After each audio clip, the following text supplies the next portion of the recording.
What is up, everybody? Chris Schroeder here with another episode of the Smart Flip with my co-host Matt Shirley. All right, guys. So today we have Moss Goldstein today. So not to be confused with Mr. Aaron Goldstein. They are related though. Just a cousin. Cousins or something like that.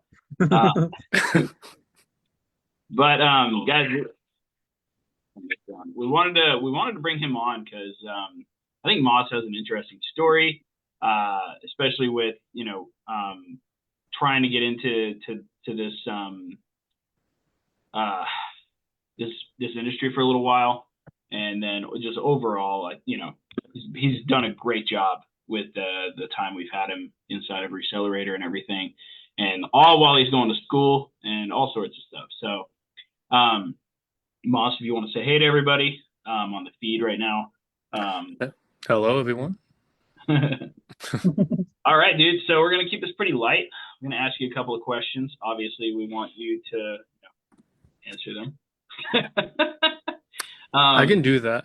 But you know what, Chris? I did not study, so that's why. Yeah, I didn't send you anything to any questions that we were so this is all straight off the cuff, right? So with that being said, let's start episode 7. Welcome to the Smart Flip, everybody, where we help you guys learn how to start, grow, and scale your electronics reselling business, phone flipping business, buyback business, whatever you have. We're going to basically share stories from students, from people in the industry, and places to help you just gain a little bit more knowledge around flipping electronics so that, maybe this could be your key to, growing your lifestyle and stuff like that. I'm going to have to come up with a better tagline, but yeah, let's get started. All right, Moss. What did you do today, man? Ship out any items? Yeah, I got to package the Steam Deck. I sold the Animal Crossing, and I sold a HTC Vive Gen 1 headset. So it's pretty amazing, though. I mean, because what Matt literally the sheets, it's usually pretty accurate. I'm not gonna lie. So shout out to you, Matt. Sold for $364 plus 10 for shipping. So it's about half of what because I think Matt, your sheet was like $350 to $400. So it sold about half. About halfway between that. So I was pretty happy with that. So cool.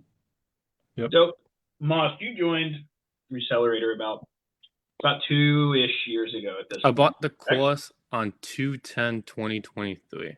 Okay. Yeah. So I remember following up with you because you were like, I'm ready to go in January. I believe it was 22. And then you didn't respond for a month.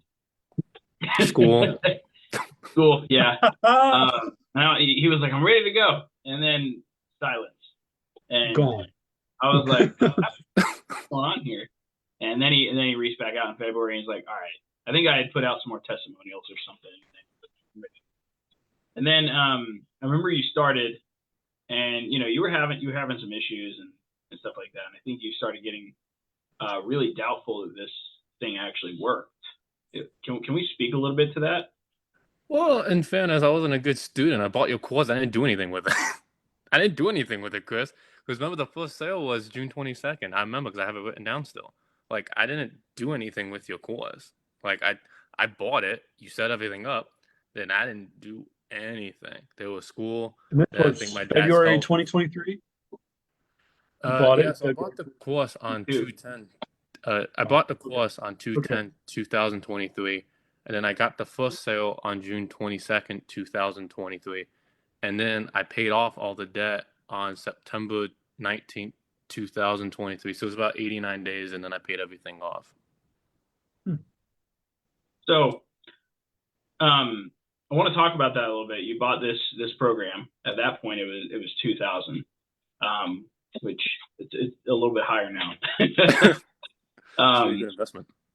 But you bought this program, you did nothing with it, and we were, I was even reaching out, what's going on, because we were actually just putting in our accountability thing at that point to make sure people did stuff, and then you went a little while, and then you made your first sale in that June, which is like 4 months, right? Maybe a little bit more and some change, right?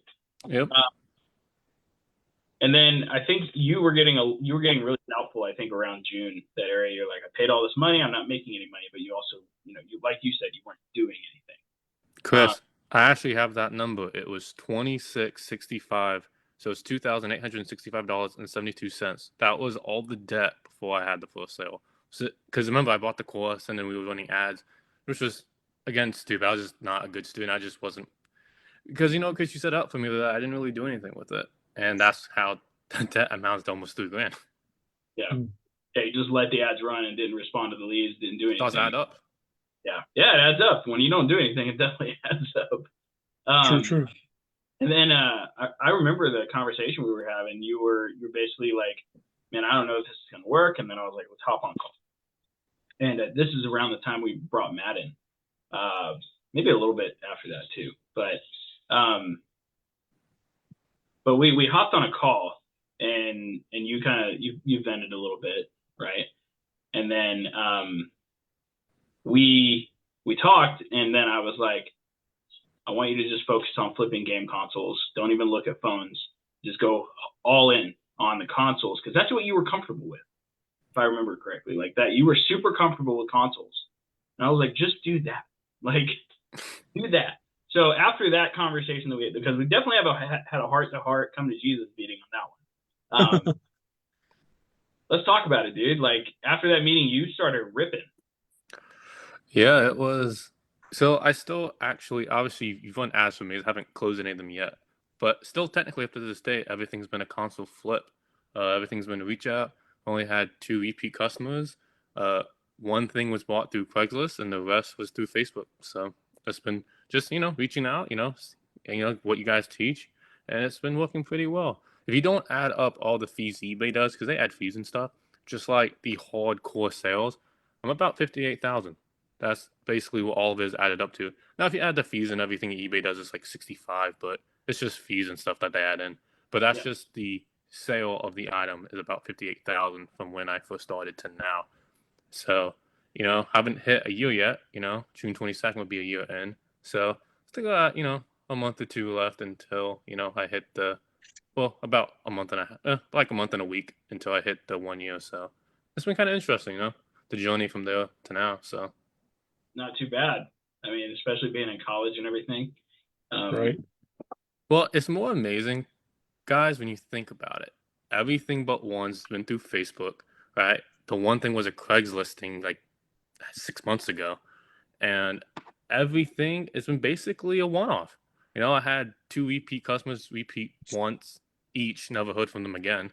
So it's basically just a one-off of everything, And I've flipped pretty much a bunch of consoles that, honestly, Matt, I never thought I'd even know what they were. I flipped the VR, of the PlayStation VR 2, the one that they came out with. I flipped one of those. Flipped a bunch of Valve Indexes, which is still good money in those. You can get them for cheap. But no, it's been interesting, because I never knew, guys, I knew any of this. Because I didn't. Like, I bought the course. I didn't know squat. Like, it's interesting, though, Matt and Chris, when you guys, they like the console tab in Slack, and I would ask you questions, like, bro, that was me. That was totally me. I didn't know anything. I was like, which is crazy, because now I can actually reply and help people because I've been there and I know some of the answers to those questions, which is kind of crazy. I didn't know anything when I bought your course. I mean, you guys can contest that. I knew nothing. Yeah, you're in my DMs daily. I still am. But I mean, yeah, it was cool because there was a lot of back and forth, and I think I don't like. Okay, so you're sitting there, and for 4+ months, it's just radio silence. Like you're not. There's no traction. Like you're sitting on your hands. Like the level of confidence is massively underwhelming because I don't know if there was any. So what changes? Like, I mean, obviously you have the conversation with Chris, and I get that, but that's an extrinsic motivation. Okay, what internally or intrinsically is happening that says, you know what, I should probably give a crap and try. Like, well, in finance, we learned about sunk cost. Sunk cost is basically a terminology that's like this cost has already been used, right? Like no matter what happens in the future. So the debt in the course it was a sunk cost. I already paid for it. I was already in the debt. So I was like, I might as well use it if I already paid for it because the course, guys, was a sunk cost. I already paid it. I already paid the course. It was a sunk cost. So like, either you just do nothing with the knowledge that was presented. And granted, I didn't know the power of your course until I actually started doing it. And even then, like I had to, Chris just started to, get my ass really going now. We're gonna see how that goes. But like, I didn't really know anything until I bought your course, and then I was like, honestly though, that Chris, that really is the best way to describe it. It was like a coming to Jesus moment. It was like, I had a conversation with you. I was kind of like, I don't know if sad was the right word, guys, but it was more just like, what am I doing? I'm like, I bought this course. I bought it for a reason because I saw potential, but I didn't do anything with it. So I was like, it's time to, I think it was like, I was in the summer because like June was the first sale. So it was like summertime just before the fall semester. And I was just like, you know what? I'm going to stop making excuses for myself. I was like, I used the excuse of school, which is important to me and I'm close to finishing. But I was like, you know what? I'm just going to use it as an excuse. Until I think Aaron Goldstein said once, you have to get out of your comfort zone. You got to get out of your comfort zone to see success. And I was like, you know what? I'm going to get out of my comfort zone. I'm actually going to put this to work. Because you know what? You're never going to know if it works or not until you do it. And then sure enough, the proof is in the pudding. And I flipped almost 60 grand in console flips. So clearly it works. I just needed to put it into action. And I think you guys were awesome. You guys were there to help. And I just didn't do anything. I didn't do anything for like 4 months. So you can't expect results, guys, until you put in effort. And I think you guys would agree on that. Not just in this, but in life in general. If you don't put effort into anything, you're not going to get anything out of it. I agree. I mean, Chris talks a lot about how the nature of this business, as are a lot of things, which I think is, in segue and consistent with what you're talking, it's input output, right? I mean, imagine the results or possibilities if you simply show up daily and do the work. And that is the results from that are remarkable, but the process of that is very unremarkable. And I kind of like to stage those things against one another because the world is so drawn in by the sexy nature of results. Oh, look at this athlete who did this or achieved this or got this or this entrepreneur or mogul who did this and this guy, he's a serial entrepreneur. Look at him, right? But like nobody really understands, like until you pop the hood, you don't know what's chiming and dialed in underneath the surface that is causing that model, that person, that system, right, that individual to tick the way that they do. And you haven't even tested that theory yet, right? Like, what was the first thing that you flipped? Do you remember? It was, I think it was an Oculus, I think. Okay, so I you think it bought was an an Oculus Quest 2. Oculus or Yeah, a maybe a Valve. Quest 2 or something. Yeah, because I didn't flip a Valve Index actually until a couple months in, so it wasn't that. I think. Yeah, I think you're right. I yeah, think it was an Oculus, if yeah. I had to guess. You probably needed a little extra cash to buy one of those anyway. I was pretty. Well, you know what though? But the debt was another thing that me and Chris on that conversation. I was like, Chris, I'm like 3 grand in debt. I was like, man, I'm like, am I ever gonna pay that off? And then I was like, because 3 grand is a lot when you're in college, because at that time I was still working, and now I'm focusing on school full time, because I've made enough money to I can kind of pay for classes and kind of help out with that. But and I remember what Chris told me. I still remember. And you said to me, quote for quote, you can make money just on console reach outs and flipping them. You don't need ads. And I remember you said to me, I was like, Chris, I have to run ads right now. I'm never gonna get out of this. And I said that to you. And I remember your response to me was, Chris, you told me focus on one thing first. I think it's a good thing in society to take this note too. Focus on one thing first. And that was the best advice you ever gave me. You're like, get your head out of the gutter, get your head out of the dumps, pull your head up, have confidence, and go for it. And I think some of that advice was the best you gave me, and I kind of ran with it. I was like, you know what?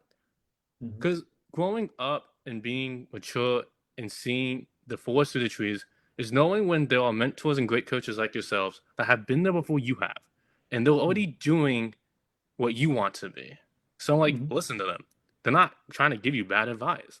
So it's like, you know what? I'm gonna take that what he told me, and I ran with it.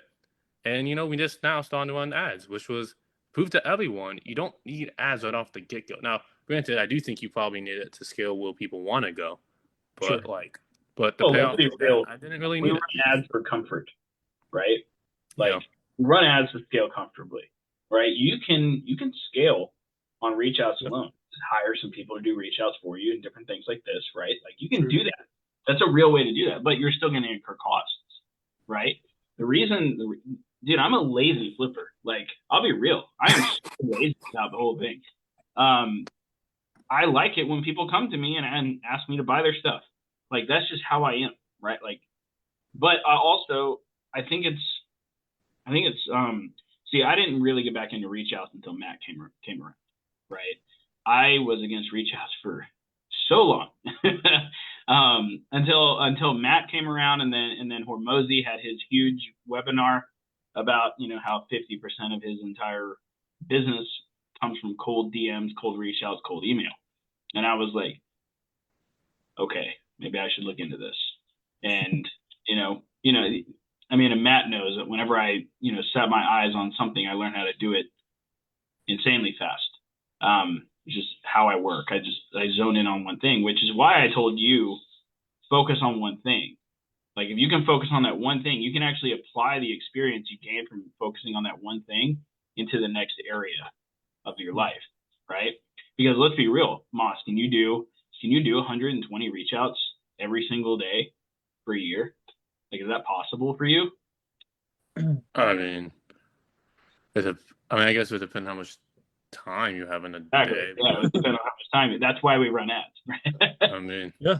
I guess if I wasn't in college, Chris, I'm at maybe, but something I also love what you teach, where you were like, you gotta have a meetup method, because guys, I drove to everyone, and you know what, and I think something, Chris, you said where you were like, something I very much agree with you on, is what you teach. You're like, do 2-time meetup a day. You set 2 times, and granted, we're gonna see how that plays out, because I haven't started doing that, right? Since because we just started running the ads, but I'm curious to see how that ends up, right? Because I haven't closed the deal yet, right, from the ads. Still work in progress, still trying to learn and trying to get better at that. Yeah, But you got to apply the same knowledge you learned from the reach outs to the ads. yeah, It's transition of knowledge. Now, the crazy thing is, you can use a scheduled meetup model on reach outs too. Like I 100% do that, by the way. oh, I put somebody on a reach out. Like for example, I did this the other day with a what was it? Oh, an Oculus Rift S actually. I reached out, saw it was priced at like $40. So we already know that's money, right? Yeah, super money, right? Anyway, I saw it was priced really low already, and I reached out. I was like, hey, I'll buy this today. I'll be meeting people here at 12 and 5, which time works best for you. I'll pay you $5 for gas to deliver it. $5 in gas to deliver it for me. You know what happened? They showed up. They delivered it. They delivered it. Heck yeah. Once again, lazy flipper, right? I try to find the easiest way to meet the most people at once. But it's the only way to do it. There's been days where I've driven a lot in the past, and I just realized with school, Chris, I'm at working, doing school full time, and I'm close to being done at this point. I'm just like, I don't have time to do that. And you know what it is too, Chris? You said it yourself. Why am I going to do all this extra work? I just pay you $5 extra and you come to me. Like, that's a no-brainer, right? That's a no-brainer. That's just smart. Smart business. Come get your money, You want your money? Here it is. Come on. Bring it here. Got you.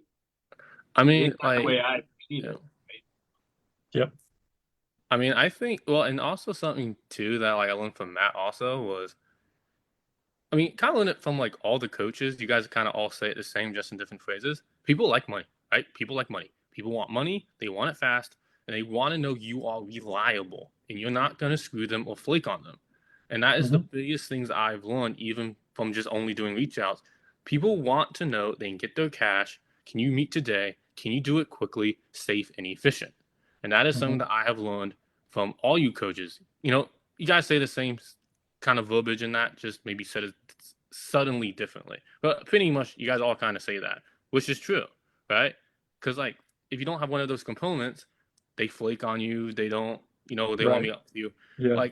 And I think you guys have this too. Sometimes it's so hard to get them to trust you. They're like, man, my past experience was bad. I had one person tell me that. They were like, last person tried to rob me, and they were like, well, how do I know you're not going to do the same? And I'm like, Well, I mean, in a public place like I always do, I met up with them and I bought the item from them. You know, I mean, because I think sometimes it's like in business how you make people feel and how you can come across to them as I'm a genuine person. And that's also something that Chris that you teach that I also like being genuine, being completely honest. Sometimes it works, sometimes it doesn't. But more often than not, honesty in business, it does work. 100%. So I want to ask a question. You're in college, obviously. And you talk about this a lot. You talk about like the marketing stuff that I do and that we do for Resellerator and just different things like that. And you compare it to, I can't remember what you're going to school for. I think it's business, right? I'm a finance major. Okay. But I'm assuming you've had some marketing classes. I had one, and one of my electives I'm in right now, personal selling. I'm in it right now. So how does like what you learn marketing wise in Resellerator compare with what you're learning in college? I'm a little curious. I've been in college. Good question. It's well, I compare it a lot because that's what I'm in. So like, I'm not a marketing major. I'm a finance major. I'm getting my bachelor's in that. Maybe go for my master's. But as this moment, I took one marketing class. There's like an introduction class that every business major takes, and then the personal selling one I'm in right now, which is more interesting than that. That is one of the electives that a lot of people take. This is one of the easier ones. It's like restricted ones you have to take, and it's one of the easier ones. But but the main difference is like between those two marketing classes, because this business is a lot of marketing, and ads and all that. But they're more teaching you off of the basis of getting a job. Like that's more what it is. Like they have entrepreneurship classes you can take. I'm actually taking one elective actually this summer in it. So I'll let you know how that goes. But the marketing is more based on getting a job, more corporate based. The first one I took. This one, the personal selling one I'm in now, it's kind of along the same lines of they're not really more for running your own business.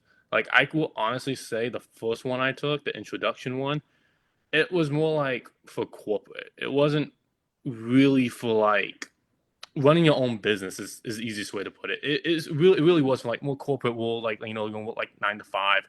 That's really what the first one was. The personal selling one and I'm in now, that one is more towards like for example, the first week was like pitching yourself to like an employer, right? Oh, okay. Again, getting a job. That's not like running your own business.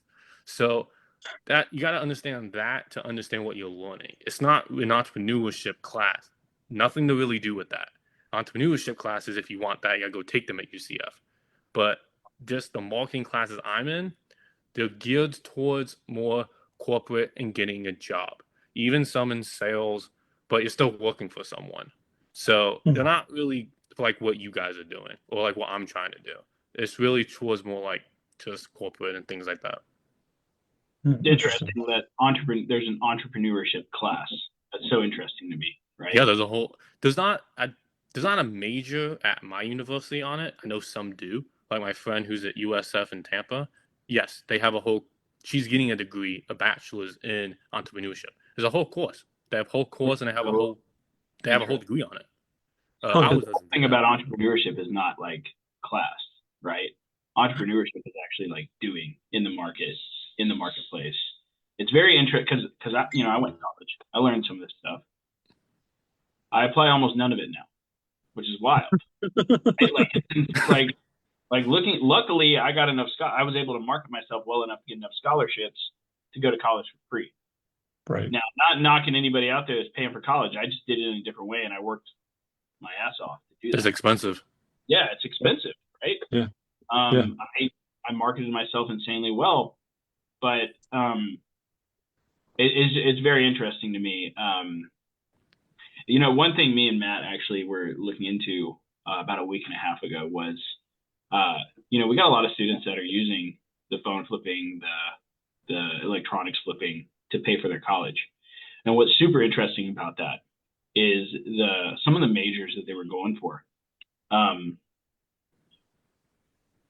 If they would have just stuck with the electronics, they would have been making more than they would have out of college, which is absolutely amazing to me. I was literally sitting down doing like the math. Jared, is a great example of this. Jared was going for an engineering degree, and he graduated, and he doesn't use the engineering degree now. He's really smart though. He's insanely smart. He's really smart. And he's not using his engineering degree. He's not getting a job in engineering. He makes $6 or $7 grand profit per month, and has started his own coaching company at this point, helping people ace the SAT. And he's making way more doing that than he would have as his engineering degree. But he also would have made the same amount or more just flipping electronics, which is mind-blowing. I mean, $6,000 to $7,000 a month. There's many months where he did over 10 as well. Damn. It's one of those things that's very interesting to me. I was actually doing the math on how many six-figure flippers we have this morning, and still not done with that. But I was just kind of putting together a list of like what are the daily things those guys do to make that happen. And what's funny is like we talked about it a little bit earlier, is it's those boring, unsexy things that just move the needle forward every single day over a long enough time horizon. They just add up, right? Yeah. I mean, one of the questions that me and Matt, something too, I feel like Matt's almost like my brother at this point. Like we've talked about a lot more, just not about business, sometimes just like about life and like where we want to go. And we were actually just recently, Matt, I think it was like a couple days ago. And one of the questions he asked was, after you graduate, where do you want to go? Like what do you plan on doing? And I thought about it.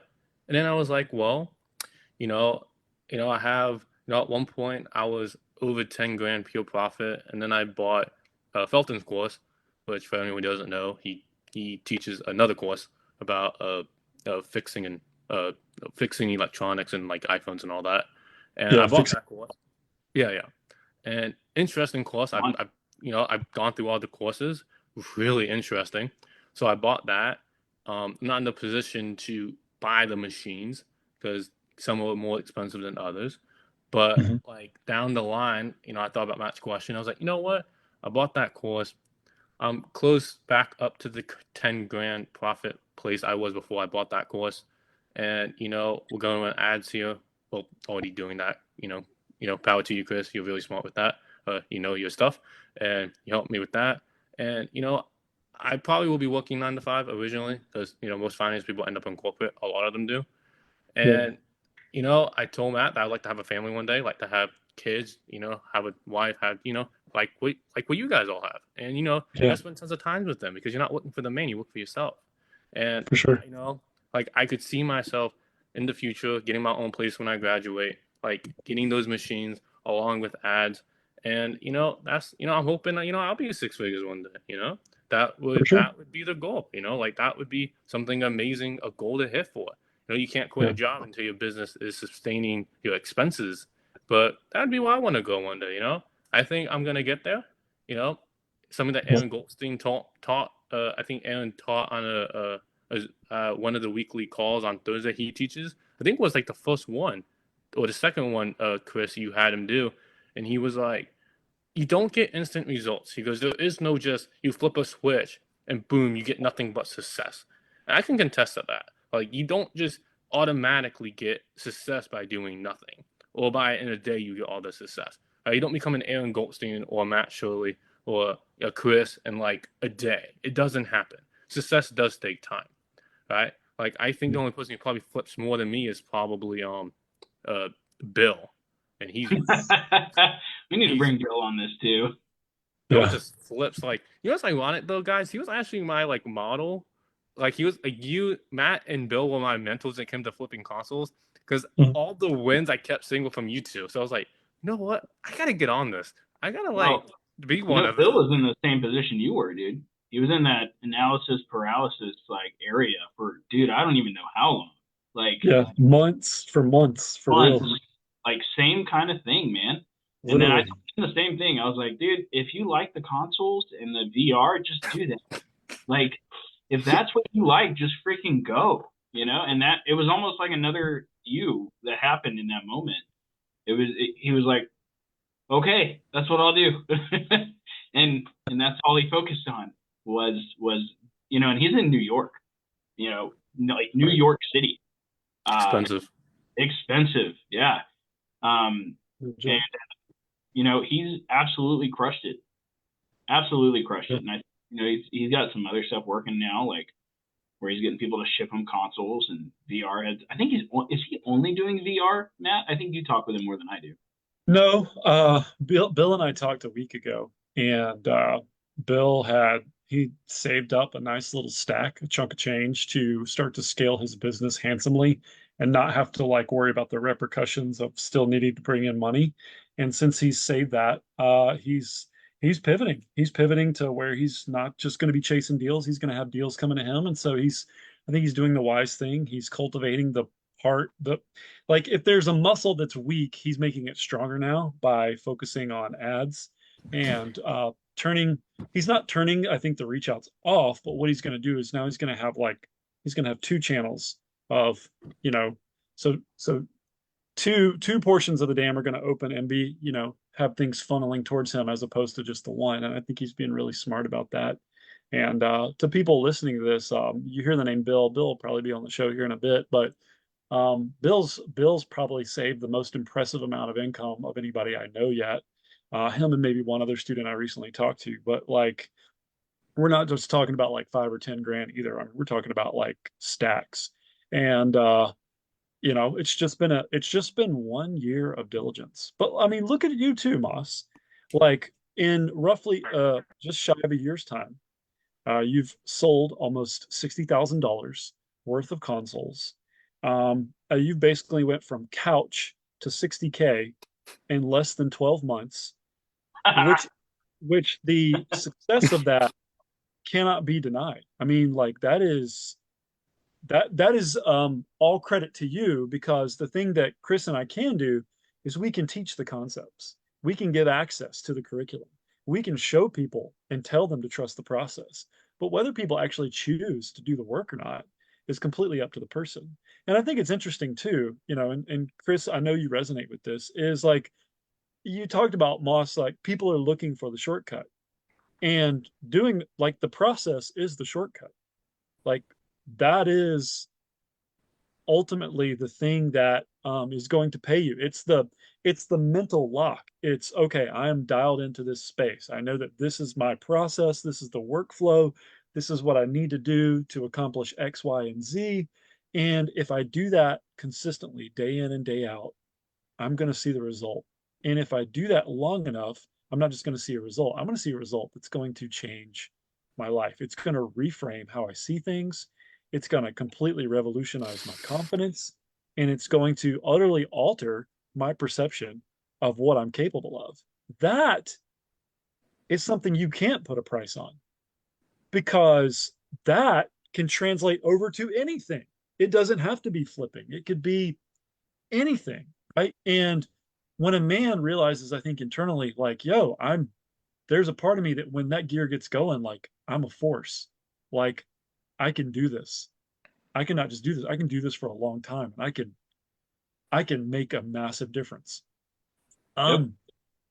That I don't know, man. That's a drug that I don't know that anything else can touch. Like I don't even know how to talk about that on a level that like can't make me like passionate or hyped or psyched for other people. Like I think that's the thing that I get stoked for. Like to watch you go not from like couch to 60K to be like, yeah, man, I made 2 grand this weekend, and because I know you had a weekend where you flipped over like $2,400 in like one weekend. And you were like, to date, this is a testament of like the most that I've ever flipped in like a singular like weekend. Like I remember like kind of the pronouncement or how you had posted it, Cool. but I was just like, I'm like looking at this going, oh look, that we'll put a little gold star by that one. Boop, you know what I mean? Because Yeah.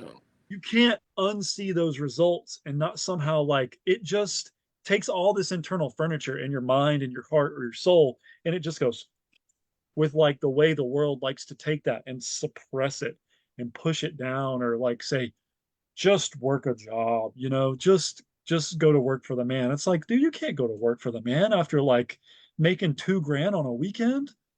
Like, Yeah. did that not mess you up in the best way, Mons? Talk about it. Like, talk about how some of the gains you've made financially have reframed your mindset. Well, that weekend you're talking about, because I've had some 2 grand, but that record one I think was like 20. I probably have to go back and find it, but it was like 25. It was around, I think it was just north of that, I think. Cause I remember like what you were talking. It was like a crazy weekend. It was like I flipped like 2,500, I think, or something. I don't have Just to. a couple stacks of consoles, like, which It is like was for a phone lot. flippers, I could get, but like, come on, that's just dope. That's just dope, dude. Yeah, it was. I mean, like there was a week span, and you guys noticed I posted in Slack before like about 7 valve indexes in like the 10-day span. I had 7 of them, That like is some 7 of profit, them. by the way, for those of you listening. I Yeah, that's made gratuitous and awesome. Like all in the same. I love it. Yeah. So Chris, you don't know this, but I actually sent Matt the screenshot from the Excel I had it, and I Uh, like I told Matt, I was like, man, I made a lot less than I thought, and I still made 2 grand, That's and I made less on awesome. that than I thought I should have made. yeah, but it didn't matter, So, right? I mean, I think that's the thing is like within that method, and for those listening, like within the method of like reselling, and I'm talking about from what Chris teaches to what I teach, there's there is room for error. We're not going to present this like this is watertight. Like we have all made mistakes. It's just that when the mistakes become learning opportunities, and also like when you're not stuck in like scarcity mindset anymore, you realize like, oh, okay, I flipped that and I only made 40%. I flipped that and I made 60%. I probably could have done 80 or like 100, but it's okay because there's always another item to flip. And Yes. if you're buying at the right price, it's really hard to like screw this up if you're following the process. Like I mean, as I told you, man, I got like 5 Meta Quest Pros still sitting in my room, which is not good. I kind of want them sold, but it's Sure. interesting because you guys teach something interesting. You guys teach everything. The profit is made on the buy. And that Hmm. is true. It really is true. Like I mean, like the 4 Quest Pros I bought all 400 each. I bought them for all 400 each. And Hmm. it's been taking a little bit to sell. I'm still trying to get through that. But I Hmm. know I won't lose money. I know I won't lose money because of how you Hmm. guys teach it in the price sheets. And once you do it enough, like you guys talk about, you start to get the feel of the price, you get the feel of okay, what it's gonna sell for. But that goes but what like Aaron said. You don't become an Aaron Goldstein in a day. Like I see Aaron again, the Facebook, remember he was like, I made 32 grand in like this month. That's unheard of to me. Like some people don't even make that in like 10 months or 9 months. That's crazy to me. But I remember though, Matt, we were talking privately. I remember you said, well, that's, well, maybe it was Chris. It was one of you two who were like, you don't do that every month though. You're not going to do no. that every month. You're not going to do that even every other month. Maybe once a year or once in a blue moon you do that. Right? That's not Well, an on the everyday call with occurrence. Aaron, I had a call with Aaron on that, and I was asking him like, how many conversations did it take to actually get to that deal? And he was like, about 30,000. Like, right? That takes time. It does. Like, there's a time aspect and just a daily repetition aspect part of that, where you will get like Yeah. amazing deals like that every now and then, and but it won't be, it's not as common as most people think, but you can, during those times in between those massive wins, those basically lottery ticket wins, right? You're doing these little bitty things, just, the reach outs every day, the responding to your leads, the following up with your leads, the tracking your numbers, all of these little things, they just add up over time, right? Alex Ramosi talks about it. He's like, it's all just it's not one silver bullet, it's all the golden BBs, right? Hmm. Where you just, Hmm. you do the same thing every single day for an insane amount of time, and just by default you can't lose, right? Like if you just do it long enough, you're going to win no matter what. And that's just real. I think that's what most people don't realize about this business. Like they come in and they might have, one or two really good days, and then they don't, and then they have three bad days and they're giving up on the business, right? Which it's because of their training, right? It's because they're used to a job, they're going in, they're getting the same results Yeah. every day. They expect that to Yeah. translate over to entrepreneurship, Hmm. where entrepreneurship is very up and down. Like Hmm. you can have, you know, there's what we call, it's just like this. Like it's a freaking roller coaster, right? But if you continue doing just the same actions every day that you would basically do at your job, just do it here. Yeah, the result won't be the same thing every single day, but over time you will just incrementally get better, and you'll make more money, and you'll get better, and then you'll make more money, and then you get better, and then it's just a constant like gain skills, make more money, gain more skills, make more money, gain skills again, more money. Like that's all Like, it is. yeah. You actually know, I told Matt once, was crazy to me, right? I went from being almost $2 grand in debt with nothing to show for it, right? And I fast forward, not even, again, June 22nd of this year will be 1 year that, I've had my first sale, right? And it's crazy what I told Matt once. I even, it still blows my mind, to be honest. Like, no ads, nothing on ads, basically no repeat business, only anything, basically everything through Facebook. And basically I'm like, I have people reaching out to me through Slack who join, and they'll ask me console questions, which is crazy because I didn't know anything when I started, right? I mean, honestly, I think I talked to Matt more than his wife and kids did, especially in the beginning. I was like, honestly, I think I'd text Matt at like 9 p.m. and be like, Matt, I have a good deal, but like, I don't know what this is. Can you tell me what this is? It'd be like 9 a.m. Matt, I have another deal. Can you tell me what this is? And I think I was in his life more than anyone else was at one point. It was but like now, that for at least 90 days. I could it probably say was though. it was very consistent. And then you had questions. I get it. Yeah. And so people would reach out to me on Slack and they'd ask me questions about consoles. I actually would know the answer to them because I flipped enough. And, fast forward to, fast forward to like a year or almost a year in it. And it's been pretty interesting to see what I've learned. And something else too I think is so important that you guys teach is two concepts I think are most important. One, consistency. You gotta have consistency. I totally agree with you guys on that. You can't just go take a hiatus and expect to be just as good. It's not how that works. Fair. Yeah, for sure. Yeah, and Chris, you talk about the pillars, and Matt, you talk about the families, right? Even within consoles, there's still stuff I have not flipped in consoles. Actually, quite a bit of them actually on your price sheets.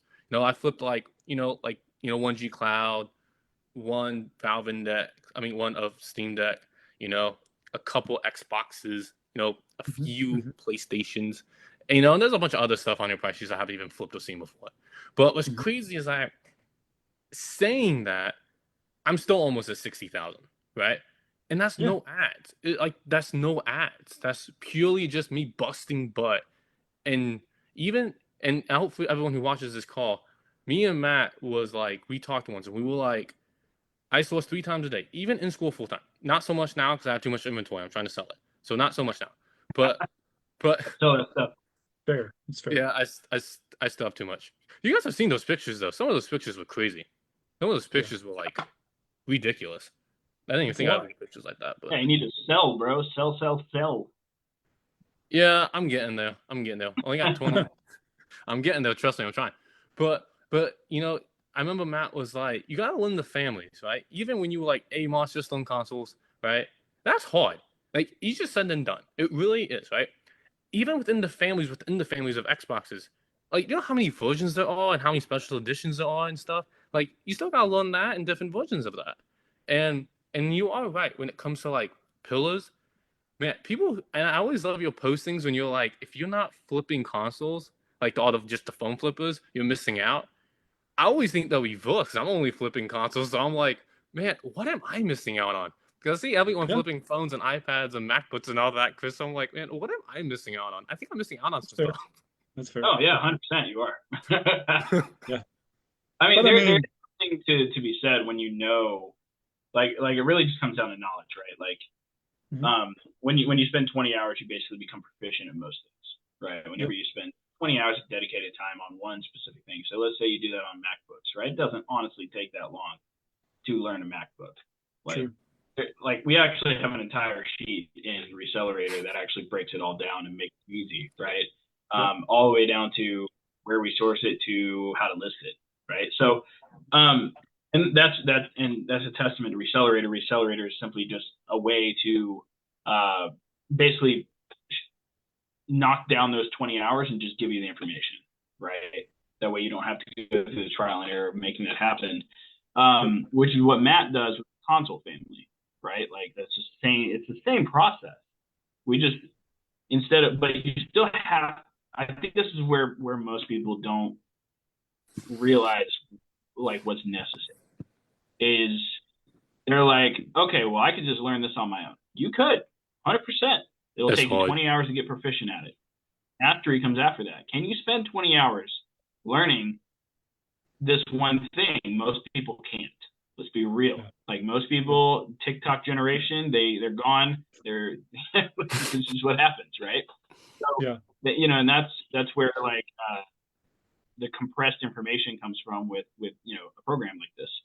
Is we just compress everything very quickly into something like Matt has with the console family price sheets, where it's like, hey, here's this thing. I've flipped this before. I've made money off of this. Literally, that's what Matt does, right? Here is where it's at in the market. Here's what I recommend buying it for. And that is, I mean, how does it get much better than that, right? Now, the thing with consoles is they do take a little bit longer to sell. That's okay. That's not deal. However, the inverse of that, yes, they take longer to sell, but you're probably going to make more profit than you would off of a phone, right? Because the phone sells every 4 seconds on eBay, right? That's insane. That's crazy. It might be every 2 seconds now. That was like 3 years ago, right? So, but the more things you have more knowledge about in terms of devices, the more money that you can make. And the crazy thing is like once you learn more about certain devices, you can apply that knowledge to learn more about other devices. Like, you know, I bought all kinds of weird stuff, and I learned about that weird stuff because I bought it, and then I sold it. And then I saw something similar, like a fish finder or a GPS, right? Like, I was like, oh, hey, this thing was similar to, I'm going to try and flip that now. And then you make like $300 in profit. And then you're like, oh, well, now I know how to flip those too. Yeah. You know? So True enough. It's a constant like learning process. Yeah. Like, I mean, like, I definitely, like, say for me, I don't know how Bill felt, but like I never thought I'd be in the position I am, you know, like you guys asked me on a podcast, man, like from where I started, I didn't even think that was even a thing, right? Like I really didn't even think what I would be doing now was even possible. You know, you asked me on a podcast talking about consoles, which is crazy because I didn't do anything for 4 months, which is true. I didn't do anything. And now I'm on a podcast talking about it, hopefully help people out. You know, in Slack, people ask me about console questions and I love to answer them. It's crazy. And I think I said to Matt, I was like, I think I'm like in the top 5 of people who flip consoles. And Matt was like, you're probably in the top 2 or 3. He's like, because he's like, Matt's like, well, I'm a coach and I don't do it like hardcore every day. And he's like, Bill is, you know, he's like probably you and Bill are top 2 or 3, whatever, you know, somewhere in there. Which is crazy to think about. You know, if you're 1, 2, or 3, or like wherever I am in that list, I'm even discussed in that list because I wasn't even a discussion. I wasn't even a thing in that. I was just like, I was a nobody. If I'm being honest with myself, I was a nobody. I wasn't doing anything. I was just like, I had a course. It looked good, you know, kind of like with Felton's course. I bought it. It looked good. Seems a lot of potential in it. But but Felton says the same thing you guys say. I took, you know, first thing I bought the course, I humped on the first call weekly. I think it was like Wednesday or Thursday. And he says the same thing. He goes, guys, he said this. He goes, I don't want anyone coming to me and saying, this course doesn't work if you are not putting in work. He goes, if you are not going through the course, you're not learning it, you're not like you're not doing progress. He goes, of course you're not going to make any progress if you're not doing any. And he was pretty honest. And oh yeah, one of the first things I do whenever somebody tells me that something isn't working, I log into their course progress, and if I see 5%, bro, like, what, you can't even come to say that unless it's at 100. Like, what's even 80, right? Dude, I had somebody say that to me a while back, and they were like, "Man, this isn't working for me." And I'm like, "Well, how far through the program are you?" And they were like, "I'm probably almost done." And I logged in, and they were at like 30%. And I'm like, "Bro, this thing says you're at 30%. Is that true, or is my system lying to me?"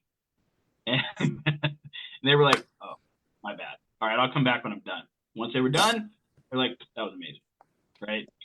So it's one of those things where it's like, and you know, it's very interesting to me because whenever I buy a program, right, like I go through it really fast usually.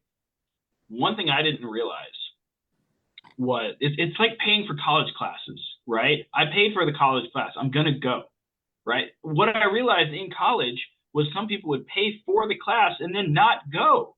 And I was like, wait, what? Right. So I applied the same stuff whenever I started buying courses and things from people and learning, alternative ways of doing stuff. And like, I just thought that was the way it was supposed to be. You pay for this thing, you go through 100%. Like I thought that was a trade-off, right? What I've found to realize, especially once I created my own thing, was most people don't finish a program. Actually, about 90% of people don't finish the program.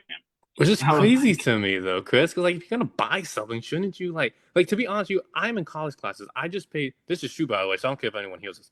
I paid for 14, 15 credits, and it was about close to $3,000. It was a lot of money. So, like, Chris, am I gonna blow off my classes because I paid almost $3,000 for them? Of course, I'm not gonna do that. That's a lot of money, Chris. That's a lot of money. Just not to go to classes, blow them off, like not do well, not bust butt, not study. Chris, that's stupid. That's a lot of money just not to do anything. I mean, Yeah. So why'd you do it for 4 months, Moss? yes. Just messing with you, dog. That was a question. You got off the bench. That's cool. I think, it's potential energy versus kinetic energy, right? People talk a lot about potential. I used to joke around, like have this inside joke with myself because I was a good soccer player growing up and I tried basketball, but I would always like get the coach's award, which for me was like the, tries hard but still fails to really succeed award. And if you at some point are listening to this and you got the coach's award, I'm not trying to undermine you. Get out of your feels, you crazy person listening to this. But I got the coach's award and I was like, thanks. You guys just said that because I tried hard and was nice. But anyways, here's what I think is interesting, and I think that this like is suggestive of something that both of you have mentioned is like there's a discipline to not doing stuff too. There's a discipline to quitting things. There's a discipline to buying stuff and not seeing like the full fruit of it, born in your life as a result of inaction or just being passive in the way that you approach things. Like passivity is as much as a discipline as action is. I think people fail to realize like if you take that discipline that is currently careening downhill and you flip it on its head, like in a lot of ways you're exercising the same muscle, except now you're going uphill, not downhill, right? And I don't think a lot of people realize like you have to try just as hard to not try in some ways as you do to actually try. And it often just kind of like baffles or behooves me as to why people can't seem to understand like, no, the reason that you don't try is because that is what you've woken up every day, gone to the gym of your mind or your heart every day, and you have flexed that over and over and over again. So that is what owns the narrative in your brain. That is what's telling you, oh, you know what? Probably can't make this work. Oh, it probably works for Chris Schroeder or Moss Goldstein, but it's not going to work for me. Oh, like the absolute best way to punch all of that in the teeth is just take action. Prove yourself wrong and do the thing. Do it. To anybody listening to this, that's what you need to do. Like I would also say it was also interesting because I had so David Kiosko. I know you guys know who he is. Most people don't. But David Kiosko, since I was Aaron's cousin, which was kind of nice, I got a lot of benefits being his cousin. So I got Aaron's course for free. I got David Kiosko's course for free because I'm related to Aaron. So that was kind of nice. So thank you, Aaron, for being my cousin. I'm gonna need to pay up for that. But in between wait. Hold up. When did that happen? When did you get that? That was when I was a client success director.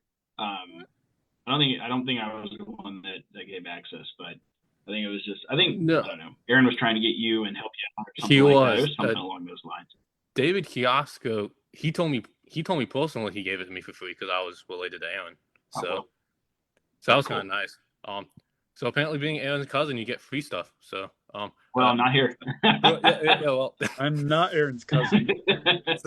So I got his course for free, and then Aaron, for everyone who doesn't know, he had his own. He gave me that for free, and I had other ones I bought in between that that people don't know. I forgot what they were, but they were like legendary phone flipping or something like that. So there's like other ones I bought in between that. Then obviously I bought yours and I bought Felton's. I can honestly say though, yours and Felton's do set aside all the other ones. Like it does surpass them. Like they all better. Coming from a person who spent some money on other courses, I can contest. Yeah, I've got a couple free ones in there, but I've also bought some myself, like yours, Felton's, and a couple other ones in there since like 2018, I think. So it's been about Cool. 6 years I bought in some other courses, and Cool. they're not the same. They are not. Like they're just not. I'm not telling you guys because I'm friends with you guys. Like it is true. Like I've tried them. They're more scams. People don't give a crap about you. Like just saying it like it is. You guys and Felton do. I feel like yours and Felton's are different because you do feel the love. You do feel like, hey, we are genuinely trying to help you. And if you don't, it's on you. Like I was in class in a really hard finance course, like one of the hardest core ones. The teacher looked at us guys and was like, look, you are here because you guys are trying to get this degree. This is a hard class, and I'm going to teach it the best I can. But he said, kind of like what you guys say, I'm going to give you all the tools. He goes, I'm going to give you PowerPoints and et cetera, et cetera. You know, I'm after class. You can come, you know, I can help you after my office hours. He's really like, I'm going to do everything I can to help you pass. But he goes, if you do nothing, you are going to fail. He goes, you're going to fail. He goes, if you do nothing, you're going to fail. Right. And that's kind of how I look at it. Like with those 4 months, you're like, you didn't do anything. You're right. I didn't do anything. And I failed. I failed because I didn't do anything. Like in life, if you do nothing, you get in what you good at, right? I think you guys all agree on that. Your input is your output.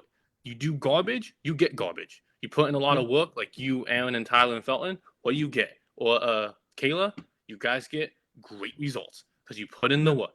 I guarantee you, Chris, maybe you were like me when you started and you're like, you know, I didn't think I'd be where I am today. Like, I look at you guys as my mentors. I still do.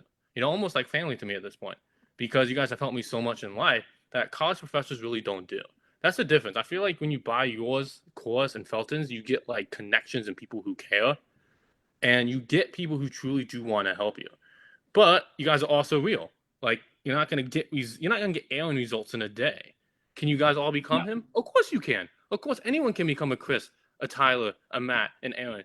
But you're gonna put a lot of work into it. You're not gonna go get that on the first day. Like if you are, then you're in the wrong profession. That's not the business for you. You know, go get like quick schemes or something. See, there's something that I like to point out. You can either put in the time or you can put in the effort, right? Because you can surpass the time that it takes by putting in more effort than most people, right? So a good example of this is actually Navon. Like for Navon he actually just joined Resellerator a while back. His progress is crazy. About 45 days. $7,100 in profit his first like 3.5 weeks in. Like, but here's the deal: he did over 3,000 reach outs. Most people don't do 3,000 reach outs during the entire program. That's the difference, right? So you can either put in the effort and just rack the numbers up as fast as possible, and then that shortcuts the time in the learning curve, right? If you just do more, you shorten your learning curve by a long time, right? So I mean that you can do it in one of two ways. Like if you want Aaron's type of success, you can either put in 8 years, right, and just do the bare minimum that you need to do every single day, and you'll eventually get there.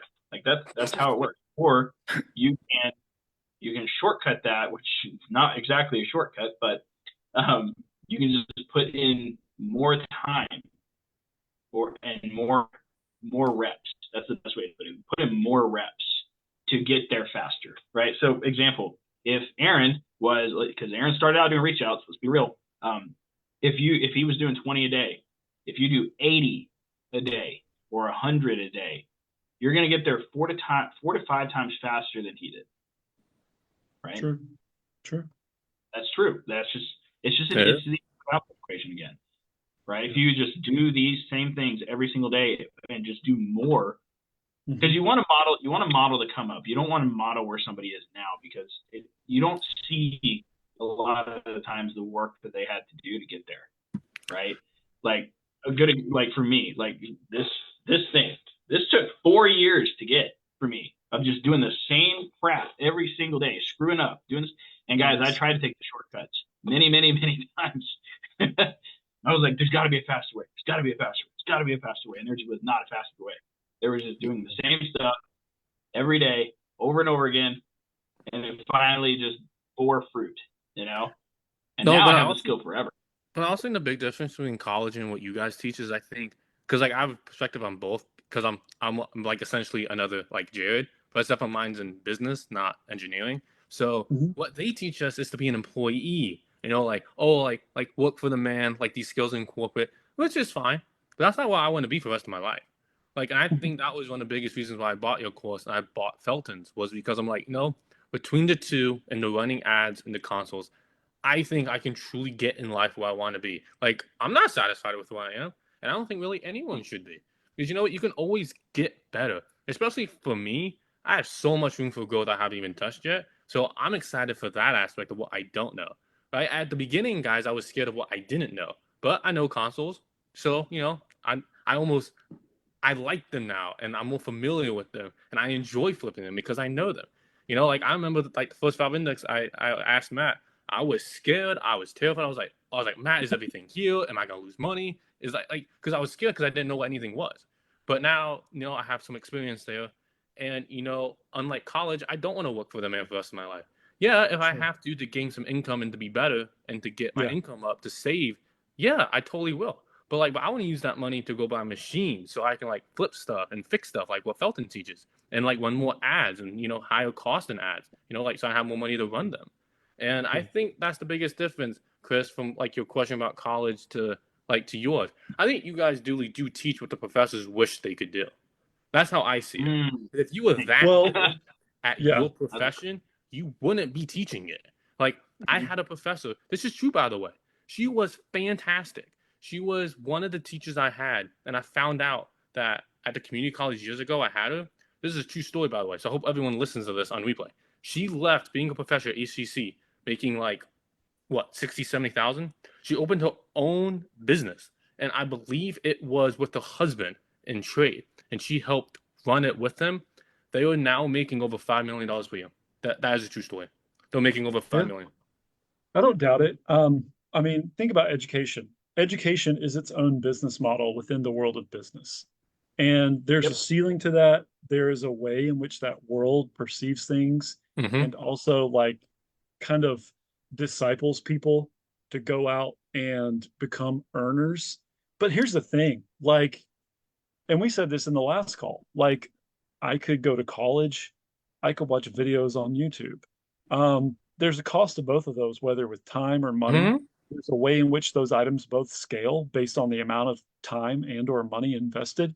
But knowledge is a super accessible thing in such a way that I think a lot of the courses that are being available online, not, you know, and I'm not just saying this to plug this one, in a lot of ways, it's such a varied approach that it's challenging the system of traditional education because of the results that it produces, because it's rooted and steeped in like real world. Like, for example, I used to teach. You talk about Aaron making 32 grand in a year. My very first job teaching with a master's degree out of college Month. was I made 32.5 as a teacher my very first year, guys. I made $32,500 gross. Yeah. Gross. Seeing Aaron make Okay. that in a month was a Right. little shocking.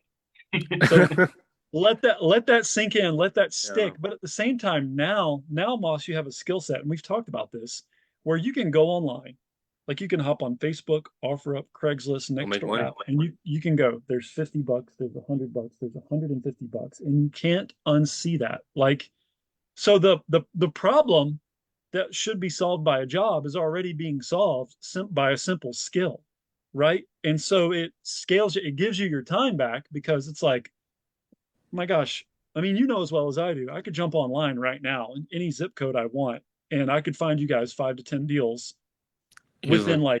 within 5 minutes, right? Um, and Moss, you probably have that proficiency, and I would say Chris has that proficiency, right? But like Just a repetition. when you feel like Yeah. you have an ATM machine just sitting there in your brain, I'm not interested in going to work for anybody else anymore. Like, No. because I don't need to. Like I've proven to myself that oh, there's money right there. Let me just go get it. Okay, all I got to do is take action to elicit the income that I need from doing this or that, or posting an ad and just following up. Like it becomes it re it reframes or rewires like the circuitry in your brain to think about how do I solve the problem of making a living, right? Yeah.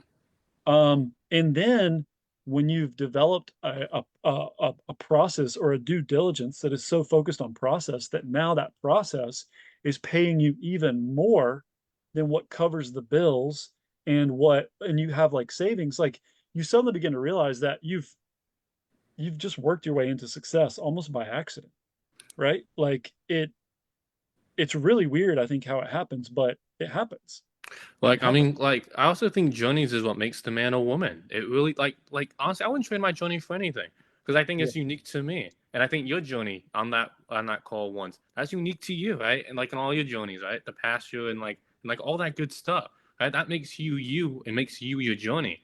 And I think that college is. I said this to Chris one day, like, and I like my professors. I think some of them are very nice. But if they was good as what they teach, they'd be doing what Chris is doing. Like, I honestly think if you really wanted to get a lot of out of college, go have Chris teach the marketing classes. They'll get more out of that because that's Just real plug that world. soundbite. Yeah, Well, because I it's hear the you. real Yeah. world though. Like what Chris is doing is But what they teach, but he's already doing it. And if the professors were as good as what they teach, guess what, guys? They would be doing what Chris and you and Tyler are all doing. But Yeah. they aren't. So clearly they're not as good as what they teach and preach. That is just how I look at it. And I'm not putting them down. I have some very good professors, guys, who are very nice. They're very good. But that is the truth though. Like if you really want to get real world example, man, I should have go Chris go teach a marketing class. I think they learn more. I really do. I generally do think that because they're teaching the working for the man. And guys, working for the man is fine. Like you guys said, there's many people who do that. Yeah. But if you do want success, Jobs are good. what Chris is doing and what I'm trying to do, and what you guys are doing, what Felton's doing, that's really the way to get there. It really is. Well, working here's what's interesting is I think that most things are a pyramid scheme. And people look at pyramid schemes in the kind of classic like Ponzi scheme. Oh, this guy's scamming. Hey, listen, with all due respect to everybody that hears this and to Chris and to you, Moss, and even to myself, like a steady paycheck is a good thing, but a steady paycheck can also be some kind of like almost like a kind of addiction. Like you get very And used to that, almost like a Pavlov's dog, right? Ring the bell and I'm frothing at the mouth, and because I need this. Like we yeah, condition ourselves or become almost institutionalized in such a way that you don't think that there's any other way to go over the bridge, right, than the customary traditional sense that people taught you, which if you think about traditional education, which was cultivated through Rockefeller and the Rockefeller system of working in a mill, and how mills had bells and bells rang at schools because they modeled that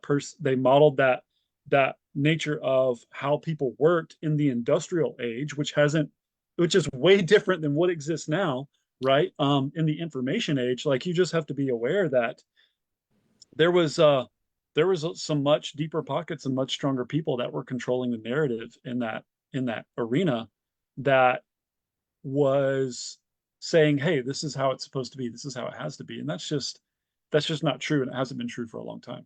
but I And also like what you said once, where you can't compare yourself to other people, like Jason Weaver, Nevin, right? Like him. yeah, Like I also yeah, like what you told me once. You can't compare yourself to others because not no one ever starts in the same spot, right? You can't be yeah, like, man, I'm not an Aaron, I'm a failure, I should stop, right? I'm not a Jason in my first month or Nevin in my first month. yeah, I should quit. I should stop. I should go do something else. Like yeah. because you're not them. You're not no man or woman is created equally when it comes to where they start in a business and to how they grow and progress. And you can't look Mhm. at it like that because I agree with you, Matt. Like you just get down in the dumps. You be like, man, I'll never become an Aaron. I won't become a Chris, a Matt, or a Nevin, or a Jason. Because you know what? As you guys know, maybe Jason has past experience. Maybe Jason is doing other stuff you don't know yet.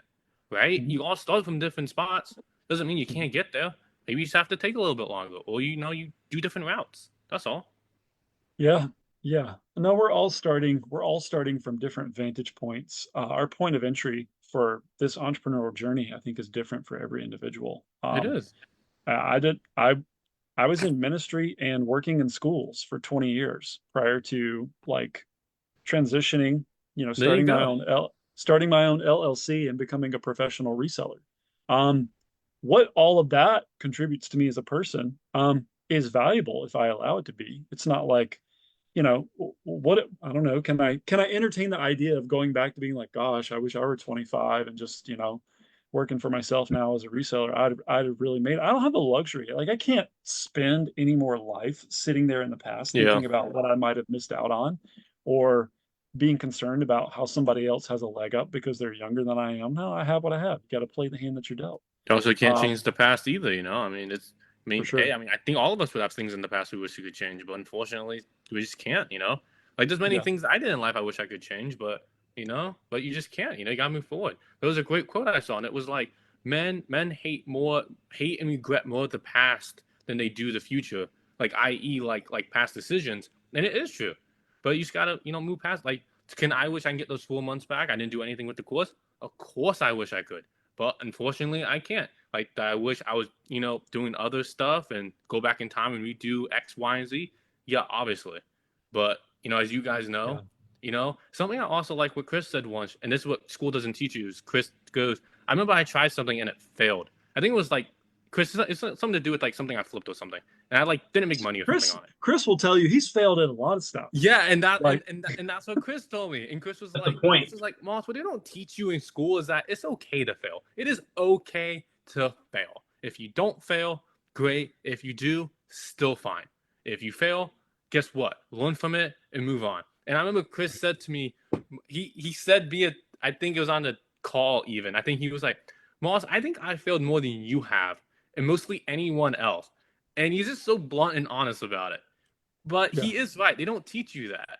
Like in the systems, they don't teach you that. They're just like, oh, okay, just go, do something like you said, Matt. That's safe. Get a paycheck, and all that good stuff.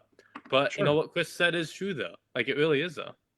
That's quite funny actually. I mean, yeah, I mean, it is very counterintuitive that in school dude, I was a straight A student in school, right? Like I was like, that's just how I am. And coming out into college and everything, and then jumping into the entrepreneurship world, the first time I failed, dude, it was unsettling. Yeah. Right? Like I don't fail. Like this is not because I expect to win. Like that's just who I am. Like I just expect to win. It just is what it is, I like right? it. I like it. Yeah. Like, my dad was T-ball, we're gonna win. Like I don't even care if they don't keep score. We're gonna win. So like you just expect to win at that point when you're raised in it. And failing was difficult for me in the beginning, like as I learned that. But luckily I had some good mentors in very early on. My very first big fail with flipping phones was actually the first one, funny enough. I bought two iCloud locked phones. Bought my very first two iCloud locked phones. Didn't make any money.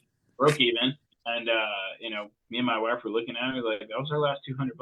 So what are we going to do? And I was like, well, guess I got to go back to work, And so I went back to work, got more money. And I was like, you know what? David said this thing works. I'm going to try it again. And so I did. And then I flipped a Samsung, and I decided to just flip what I knew at that point.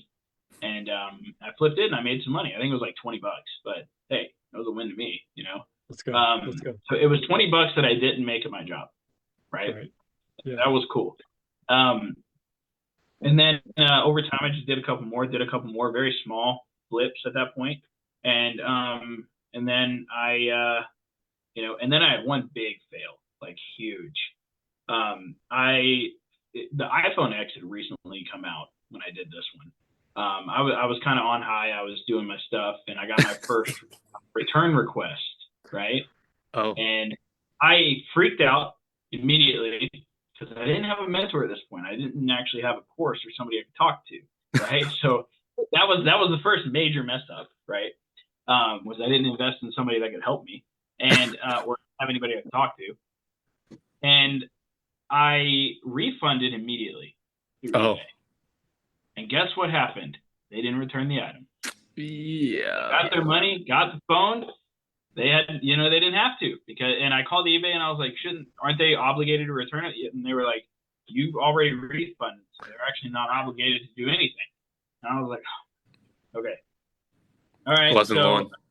What's funny is that was $800, and I think it was $860 sale. What's crazy is the iPhone X is worth like $120 now. It's so crazy. But that was almost the cost of the actual course that I ended up buying about 3 weeks later.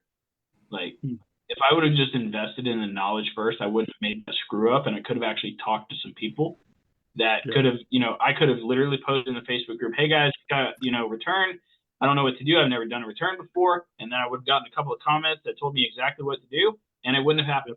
It never would have happened. And I would have saved myself $800 and something. So it is what it is, but it was a big fail in my eyes. And then, there was I don't remember where I learned like failure is the way to success, but I learned it somewhere. It was in a course or something. And then I just kept learning, and I was like, and then eventually I just realized, okay, the only way to succeed is through failure. So I was like, all right, cool. And I took that personally. I was like, I'm going to fail as fast as possible. I'm going to fail faster than everybody else. I love it. That's a great mantra, because that's the cost of learning. People don't realize that failure is the cost of learning. Moss, you're 4 months of sitting on the couch or whatever the heck you were doing, because I don't know. Like, I wasn't doing anything. That was the problem. That's the cost of learning, right? It's like, oh, okay. Like, there's no bias with failure. Failure doesn't care if you're like tall, skinny, fat, dark, white, whatever. Like, that's true. It's gonna humble you, right? And when it does, you should be listening, because that's the cost of learning.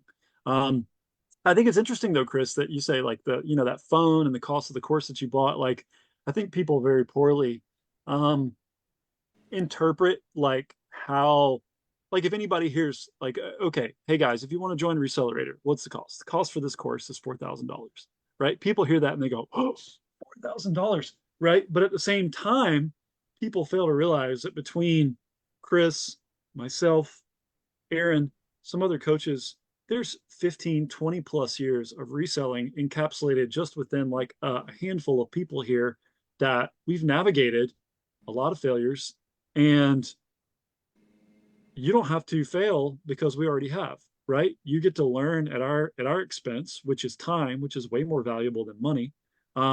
Which essentially buying a course is the first way of scaling your success. And people fail to see or realize that, oh, okay, weighing the cost is just something that I still feel like is a mental hang up for a lot of people, because they think of it as an expense, not as an investment. That's what I was trying to say. Oh, it's a tax write-off, so I don't know what to tell you. I mean, but like you said, you I buy one way or the other, though. But like you said, you're gonna pay one way or the other, though. I mean, yeah. I mean, like, like, you are right, you're gonna pay one way or the other, and I would say for me personally, I was skeptical of the course because I've had other bad experiences. So that was my experience. I had I had Costco's and Aaron's out were good, right? And then I was like, but in there I had some awful ones. I was like, bro, this is a scam. I wasted money. And so before I bought your course, Chris, I was like, well, which way is this gonna go? I'm like, half have been good, half to less have been awful. So I was like, I didn't really know how your course was gonna go, but just because experiences are experiences, for better or for worse. So I look back now and it was a great decision, but you don't always know it at the time. Like, you don't, because it's business. Two of the best quotes two of the better quotes I've seen in business, and it was, I don't remember who said them, but it was like, life is like a journey, not a destination. You don't just get there. There's a path, and these paths are destinations, and sometimes the path that you take is what defines you, and that's what makes you you, right? And then another one I liked, what it was like, business is like giving birth to a child. A lot of people just see the end result and say congratulations, but no one knows the pain and suffering that went through it to get there. Mm-hmm. That's true. Yep. True. Yeah. What's crazy about the path thing we're just talking about is the correct path is usually like already, like, the path is beaten down, right? Yeah. Like, that people have stepped through it, so it's worn, right? What a lot of people try to do is like they see the worn path, but there's just like this hurdle that they got to get over to get to it. So what they try to do instead is like go through the thick forest, and try to take that shortcut, which is what I did in the beginning. So it is what it is. But that's where you get all the thorns and the pain and you get stuck, and then you give up and then you just turn around. I honestly believe, guys, what I started, I think anyone can do it. I really do. I believe what you guys teach and preach along with, the weekly course, the weekly calls, it really does work. Like, I started from absolutely nothing. I didn't know anything about phones, didn't know anything about consoles. I still don't really know much about phones, to be honest. But I started from nothing, had absolutely no knowledge, almost threw in the hole. And so, and then and I'll be honest with you, mindset's important. Like, I felt like I had depression. I felt like I had just stress upon stress. Because I felt like, Chris, I wasted $3,000 from a college student. That's a lot of money. I'm like, and then you made me realize that put work into it. You're like, Moss, are you doing anything? No, I've been sitting on the couch for 4 months, just doing school, right? Which is important, but like you said, Chris, you can't complain that you're not seeing success if you're not doing anything. So, you have no right to complain. Yeah. So you do have to put work into it. Like, you didn't say yourself, Chris, you didn't get to where you got to today by not having failure, by not having the path or journey you had. Right? You busted butt. You wake up every day and you still work because you know what? You have a purpose for your wife, for your kids, or if you have some other motive or goals you're trying to shoot for. But I think if everyone knows a goal they're trying to shoot for, I think it'll help you make your goals. And I think one of the goals was when I bought your course, I wanted extra money. I wanted to make more money, right? Nothing wrong with that. I saw the goal. I saw Felton, goal, same. Hey, maybe with Felton I make more money, right? And I think that people, if you have goals, you probably wouldn't have bought those reasons you are doing something for, I think that you'll be successful. Like, do you know Aaron's where he was like, he was in like some shack in like Missouri, and he didn't even have any running water. He had cockroaches everywhere. He wanted to get out. He wanted to make more money, right? So you could get to a better place, right? I told Matt, I want to be financially independent so I can spend more time with my kids and wife one day, right? Everyone has goals. Better for worse, there's still a goal at the end of the day. I think goals help people advance in life. So you have something you're shooting for. Yep. It all just begins with locking your eyes somewhere on the horizon and taking a step forward. And it doesn't have to be sexy. It doesn't have to be awesome. It just has to be persistent. Like, moving forward, even failing forward. It's not hard as long as you just keep moving forward. And so, I don't know about you guys, but I feel like maybe that's a good soundbite to end on. Chris, you got? Yeah. Remember, Matt, base hits. Base hits, bro. Telling you. Base hits. Base hits, bro. You get those grand slams. You'll get those home runs. You do. Man, base hits are what's up. Ask Tony Gwynn, man. Dude was consistent, just always getting base hits, bro. And I would also say in college they always say it's good to have mentors. Honestly, professors, I think I already found them. So I like that. Appreciate it, Moss. I love the base hits. Yeah. That base hits are how you win games. So honestly, I love you guys. I really do, man. I think you guys are a blessing, and I appreciate everything you've done for me, and I look forward to what the future holds for us. So love it. Hey, well, guys, thank you, Moss. This has been another episode of the Smart Flip. If you guys want to get a little bit of the same action that Moss has, we help people in pretty much every area at this point. We help people start, we help people grow, and then we help people scale. And really, it's the same stuff every single day that we teach for the most part. So if you want to take the boring but proven way, apply to work with us. We're not going to teach you some like super sexy, whatever way to drop into making $30,000, but we'll definitely show you the proven way that we've all gone through, that we've was kind of beaten into us really, is just doing the same pretty much daily tasks over and over again that lead to succeeding in this business specifically. So if that's something you're looking for and you want a boring way to make money, let us know. With that being said, see you guys later. See you guys See you next guys. week. And